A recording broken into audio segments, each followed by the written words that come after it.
आज हम करेंगे 9th क्लास का इंप्रूवमेंट इन फूड रिसोर्सेज। तो आइए शुरू करते हैं। सबसे पहले इस चैप्टर में है क्या भाई, फूड जो है, जो हम खाना खाते हैं उसके अंदर न्यूट्रिएंट्स होते हैं, carbohydrate, protein, fat, vitamin, mineral, ये सारी चीजें, ठीक है। अब वो हमको या तो प्लांट सोर्स से मिलती है जो एग्रीकल्चर से होगा, और या तो एनिमल सोर्स से जो हमको एनिमल हस्बेंड्री के बारे में बात करेंगे हम।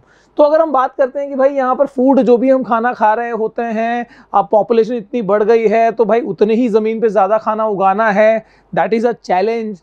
तो जब उसकी बात करते हैं, फूड शॉर्टेज की बात कर रहे होते हैं, इसी को लेके फिर एक समय पे ग्रीन रेवोल्यूशन हुआ था कि भाई ज़्यादा फूड प्रोडक्शन बढ़ाया जाए साइंटिफिक टेक्निक को यूज़ करके।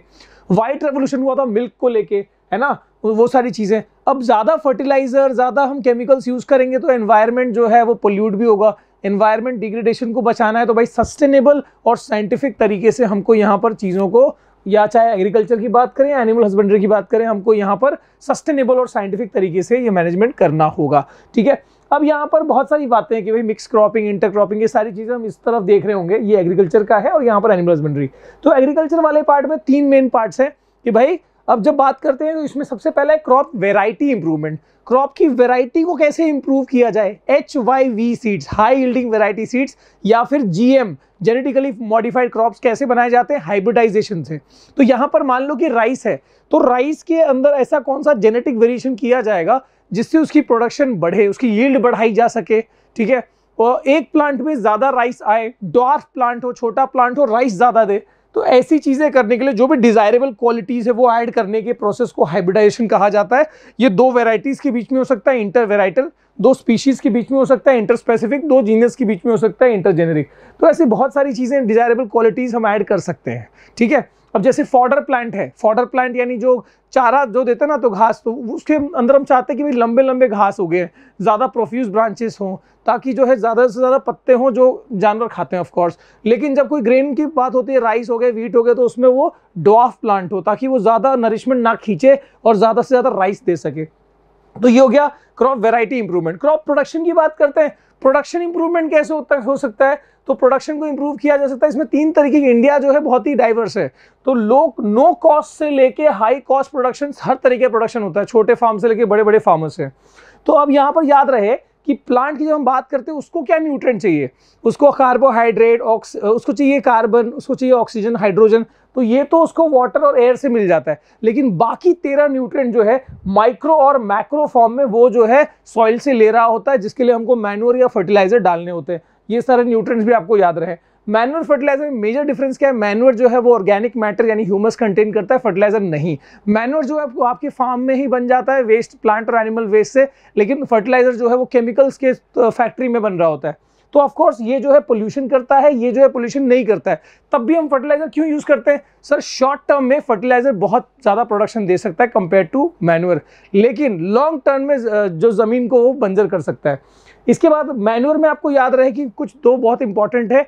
एक है ग्रीन मैन्योर, जिसमें ऑफ कोर्स हम जमीन को ऐसे ही जो घास फूस उगे हैं उसको टर्न कर दिया, उसको अगर प्लोइंग कर दी तो वो जो घास फूस है वो अंदर जाके वो उसका न्यूट्रिएंट जो है सॉइल ले लेगा और फिर हमारे अगले क्रॉप के लिए काम में आ रहा होगा। इसके अलावा कंपोस्ट और वर्मी कंपोस्ट, इसमें इतना ही डिफरेंस है, गड्ढा खोद के और जो गोबर है और पत्ते हैं वो सब ड्राई लीव्स वो सब डाल के उसको थोड़ा कवर कर दिया जाता है, और उसके बाद वही कुछ समय बाद खाद बन जाता है, वही है मैन्योर, दैट इज कंपोस्ट। और उसी गड्ढे में अगर मान लो तुमने वो लेयर बाय लेयर किया जाता है कि मतलब गोबर डाला, फिर पत्ता डाला, मिट्टी डाला हल्का सा, फिर गोबर, ऐसे लेयरिंग की जाती है।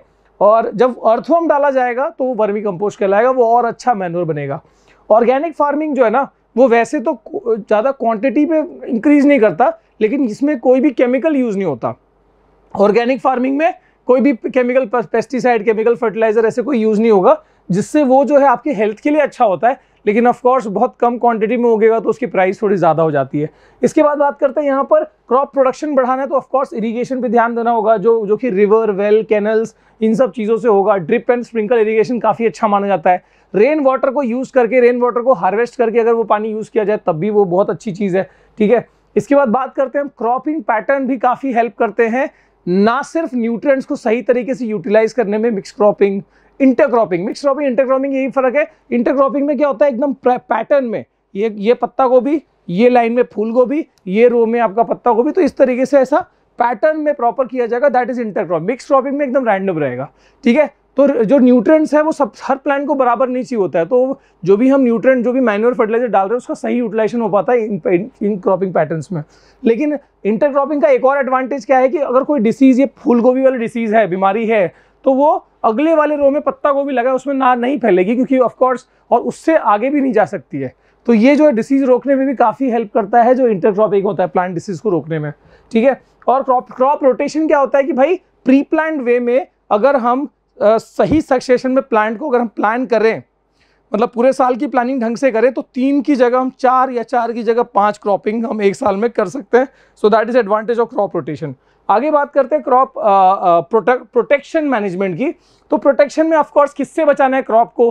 भाई वीड से। वीड्स क्या होते हैं? अनवांटेड प्लांट जो घास फूस उग जाते हैं ना, जो हमारे प्लांट जो क्रॉप है उसका न्यूट्रिशन खींच लेंगे या उसका जो भी जो रिसोर्स है वो खींच लेंगे। तो ऐसे अनवांटेड प्लांट्स को निकाल के बाहर फेंकना जरूरी है, जिसको हम वीडिंग या तो वीडीसाइड्स की मदद से कर सकते हैं। इसके अलावा जो कीड़े मकोड़े हैं, पेस्ट है, ठीक है, वो भी अटैक कर सकता है हमारे प्लांट का जो सेल सैप है उसको निकाल देंगे, उसके स्टेम को कट कर देंगे, रूट को कट कर देंगे, हमारे क्रॉप को खराब कर सकते हैं। तो पेस्टिसाइड का यूज किया जाएगा उसको मारने के लिए। डिसीज जो भी क्रिएट करते हैं, चाहे बैक्टीरिया हो, वायरस हो, फंगस हो, उसके लिए फंगीसाइड और वो सारे जो भी केमिकल्स होंगे वो उनको मारने के काम में आएंगे। अब यहाँ पर जो हमारा क्रॉप है, मान लो कि हमने जो भी क्रॉप है वो प्रोड्यूस कर लिया। अब यहाँ पर एक और दिक्कत ये आती है, स्टोरेज के टाइम पे काफ़ी लॉस हो सकता है, मतलब पूरा गोनी जो अनाज है वो खराब हो सकता है। तो उसको इसीलिए ढंग से साफ करके, ढंग से ड्राई करके तब स्टोरेज करना बहुत ज़रूरी है। और स्टोरेज के बाद भी फ्यूमिगेशन प्रोसेस होता है, एक केमिकल्स का धुआं, मतलब नीम के पत्तों का धुआं जो है वो फैलाया जाएगा, जिससे कि जो भी उसके अंदर एंजाइमेटिक एक्शन है या जो भी ऐसे छोटे मोटे कीटाणु है वो मर जाए, ठीक है। अब यहाँ पर सीधे चलते हैं हम एनिमल हस्बेंड्री में। इसमें याद रहे कि कैटल, पोल्ट्री, फिश और यहाँ पर बी कीपिंग की बात होगी। कैटल वाले की बात करें तो मेजरली दो कामों के लिए, मिल्क प्रोडक्शन के लिए, और दूसरा किस काम में आता है वो लेबर, है ना, मतलब बैलगाड़ी, वो सब कामों में आएगा। इसमें गाय और भैंस, तो cow and buffalo. Scientific name क्या है? Bos indicus for cow, bos bubalis for buffalo. अब यहाँ पर याद रहे कि भाई इंडियन और फॉरेन दो वैरायटीज होती है। फॉरेन वैरायटी जो है एग्जांपल यहाँ पर जर्सी, ब्राउन स्विस एटसेट्रा, जिसका स्पेशली ज्यादा टाइम तक दूध देने के लिए फेमस है, लॉन्ग लैक्टेशन पीरियड। जबकि Indian variety red Sindhi, Sahiwal, ये सब क्या है, डिजीज रेजिस्टेंट होते हैं, ज्यादा बीमारी लगती नहीं इनको। इनका क्रॉस ब्रीडिंग करके अच्छी वैरायटी, डिजायरेबल वैरायटी ऑब्टेन की जाती है। अब यहाँ पर बात करें, यहाँ पर साइंटिफिक तरीके से अगर हम एनिमल हस्बेंड्री की बात कर रहे हैं तो फीडिंग, ब्रीडिंग से लेकर डिजीज कंट्रोल, सब ये सब चीज़ें इसके अंदर इंक्लूड हो जाती हैं। मेजरली बात करें अगर हम कैटल फार्मिंग की बात कर रहे हैं तो इसमें याद रहे फूड, डिसीज और शेल्टर वाली चीज़ याद रखना। फूड में 2 टाइप की फूड रिक्वायर्ड होती है। जो घास फूस वो खाते हैं वो उनके रफेज, उसको रफेज कहा जाता है। और जो मिल्क प्रोड्यूसिंग एनिमल्स हैं, जो मिल्क एनिमल्स हैं, उनके लिए क्या चाहिए? प्रोटीन रिच, यहाँ पर जो फूड जो उनका रहेगा, ऑयल केक और वो सारी चीज़ें, उसको कॉन्सेंट्रेट कहा जाता है। डिसीजेस, भाई इनको बीमारी लगती है जिससे इनकी डेथ भी हो सकती है, लैक्टेशन जो इनका कम भी हो सकता है। तो उन चीज़ों को बचाने के लिए, चाहे वो बैक्टीरियल हो, वायरस वाले हों, या फिर कोई पैरासाइट्स हों, अंदर पेट के अंदर वर्म्स हों, या ऊपर जो कीड़े मकोड़े लग जाते हैं, ढंग से निलाना, ठीक है, इवन वैक्सीनेशन, ये सब चीज़ें काफ़ी हेल्प कर रही होती हैं अगर हम बात करते हैं जनरली। तो इसके बाद अगर शेल्टर की बात करें, तबेला कैसा होना चाहिए? भाई ऑफकोर्स प्रॉपरली रूफ्ड होना चाहिए ताकि उनको ठंडी गर्मी से बचाया जा सके। शेल्टर से ढंग का होना चाहिए। स्लोपी फ्लोर इसलिए ज़रूरी होता है कि भाई वो सुसु पोटी करें तो प्रॉपरली वो चला जाए, वो जगह पे ना रहे, ठीक है, ताकि उनको बीमारी ना लगे। ऑफकोर्स यहाँ पर पोल्ट्री की बात कर रहे हैं, इसमें भी वही है, इंडियन और फॉरेन। इंडियन का एग्जाम्पल है मुर्गियों का असील, फॉरेन का एग्जाम्पल है लेगहॉर्न। इनकी क्रॉस ब्रीडिंग करके डिजायरेबल क्वालिटी यहाँ पर लाई जा सकती है। अगर बात करते हैं इसमें, तो इसमें 2 टाइप, तो ऑफकोर्स एग और मिल्क, जो चिकन प्रोडक्शन के लिए काम में आता है। एग वाले प्रोडक्शन के लिए जो मुर्गियाँ काम में आते हैं उसको लेयर्स कहते हैं, और दूसरे वाले को जो मीट प्रोडक्शन के लिए उसको ब्रॉयलर्स कहते हैं। ब्रॉयलर्स के फूड की बात करें, स्पेशली प्रोटीन रिच होता है वो, थोड़ा सा एडिक्वेट फैट होना चाहिए, विटामिन ए और के का प्रेजेंस होना चाहिए, ठीक है। इनको ढंग से अगर केयर नहीं किया जाएगा तो इनके फेदर्स निकल जाएंगे, ढंग से बिकेंगे नहीं, और डेथ भी हो सकती है इनकी, ठीक है। तो इनके केस में भी क्लीनिंग, सैनिटेशन, स्प्रेइंग, डिसइंफेक्टेंट और वैक्सीनेशन ये काफ़ी यूजफुल होता है, जिससे उनको डिसीजेस ना लगे।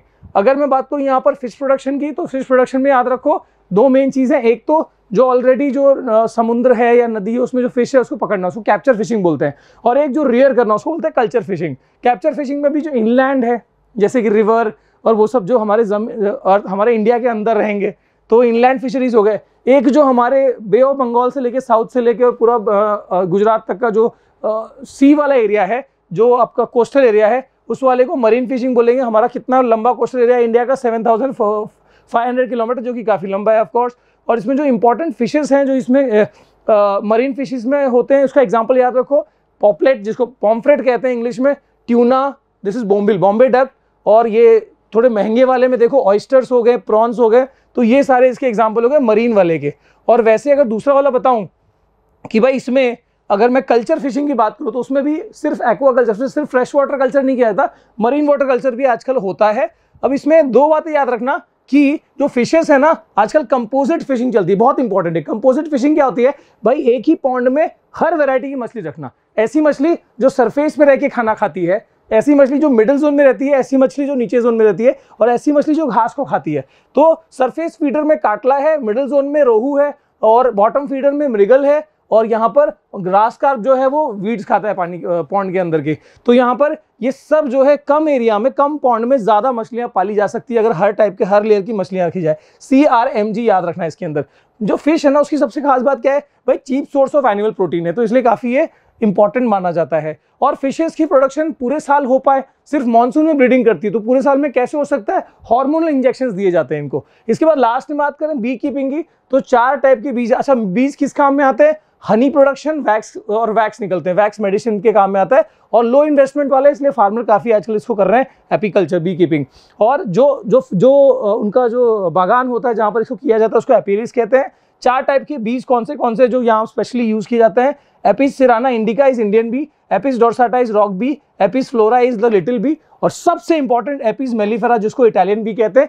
इसको कमर्शियल हनी प्रोडक्शन के काम में लाया जाता है, ये एग्जाम में आएगा, ठीक है। तो इटालियन बी का क्या खास, 4 खास बात है, it is having high Honey collection capacity, काफी हनी कलेक्शन कर सकती है। दूसरा, स्टिंग जो काटती है ना, बहुत कम दर्द होता है, तो इसलिए बहुत यूजफुल, मतलब ऑफकोर्स इसको किसान जो है इजिली ब्रीड कर सकते हैं, और ब्रीड वेल, तो यानी फटाफट जो है अपनी आबादी बढ़ाती है, और यहाँ पर stay in a given bee hive for longer period, एक बी हाइव में ज़्यादा टाइम तक रह सकती है, उतना हनी प्रोडक्शन कर पाएगी। तो इस तरीके से आपका जो है, अच्छा हनी की क्वालिटी 2 बातों पर डिपेंड करती है, उसके आसपास में कैसा पास्चरेज है, घास फूस जो भी है, और फ्लावर्स कितनी वेराइटीज़ का है उस पर डिपेंड करती है हनी क्वालिटी। यहाँ पर चैप्टर होता है खत्म, मिलते हैं अगली वीडियो में, बाय, जय हिंद।